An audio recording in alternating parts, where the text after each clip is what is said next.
credit repair guru that was dating a woman for several years. They even had 2 children together.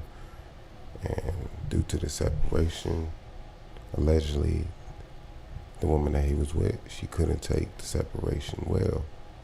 And she didn't want him to be with anybody else. So, of course, what she did, she unalived him. That's what they say. So I'm going to go ahead and bring you to that footage. Appointment that morning, something simple, something he did regularly. He was going to get a haircut at the Salon and Spa Galleria on South Cooper Street. The Salon and Spa Galleria is a busy place with dozens of independent suites. Hairstylists, barbers, nail technicians, all kinds of beauty professionals worked there. William was a regular customer. He knew the staff, they knew him. It was supposed to be a safe space, a normal part of his routine.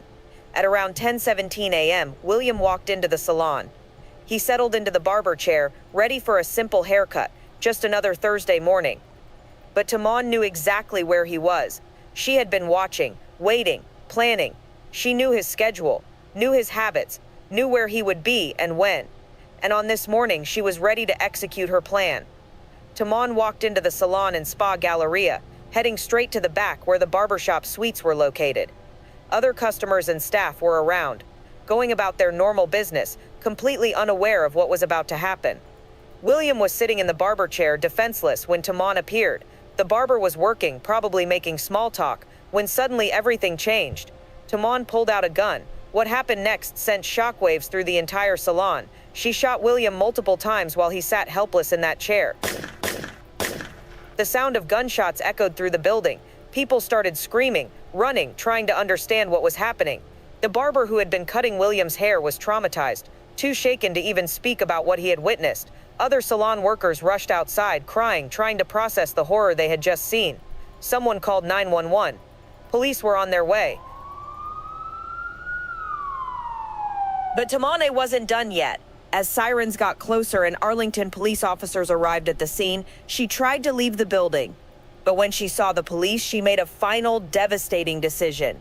Rather than face the consequences of what she had done, rather than think about their sons who would now grow up without their father, Tamane went back inside the salon and ended it all. When the police finally entered the building, they found a scene that would haunt everyone involved. William Todd Austin was found lying unresponsive inside the salon with multiple gunshot wounds. He was declared dead at the scene. Tamane Williams was also found with a gunshot wound, but she was still clinging to life. She was rushed to the hospital, but it was too late. She was pronounced dead shortly after arrival. The news spread like wildfire through the Dallas-Fort Worth community. A live reporter who arrived at the scene tried to piece together what had happened. Man, it's a domestic situation. I can tell you that much. It's a domestic situation where a dude was getting his hair cut. And a woman came in and shot him. And while he in the chair, while he getting his hair cut. So that's how that's going. And I just don't understand how many different versions on how she ended up deceased. I got murder. I got someone shot. I know it ain't police shot her because it'll be blocked out down the street. So there ain't no police shot her. The community was in shock. How could someone so successful, so well known, so respected, be gunned down during something as simple as a haircut? How could a relationship that seemed so normal from the outside turn into such a nightmare? People who knew William started sharing their thoughts online. The comments revealed the true impact of this tragedy. If a man don't want you anymore, just go ahead and leave him be. You can't force love or for anyone to be with you. Very sad prayers for his family. Another one reads, so you don't get your way in a relationship and think it's okay to take a life. I wish he would have protected his energy from such a demon.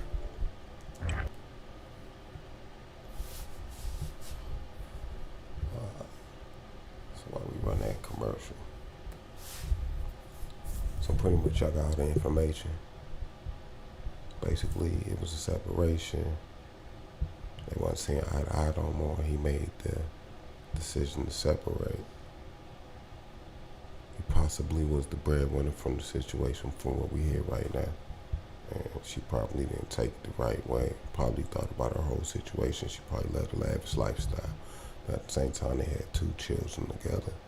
So that was inhumane, that was selfish. To think emotionally or radically like that.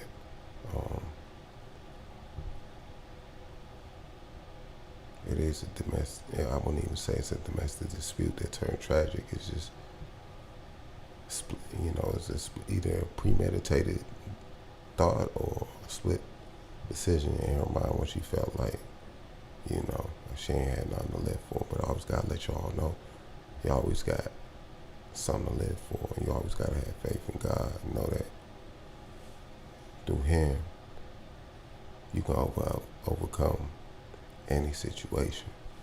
But, to be selfish like that and that think about the children, that think about another human being's life is very selfish. With that being said,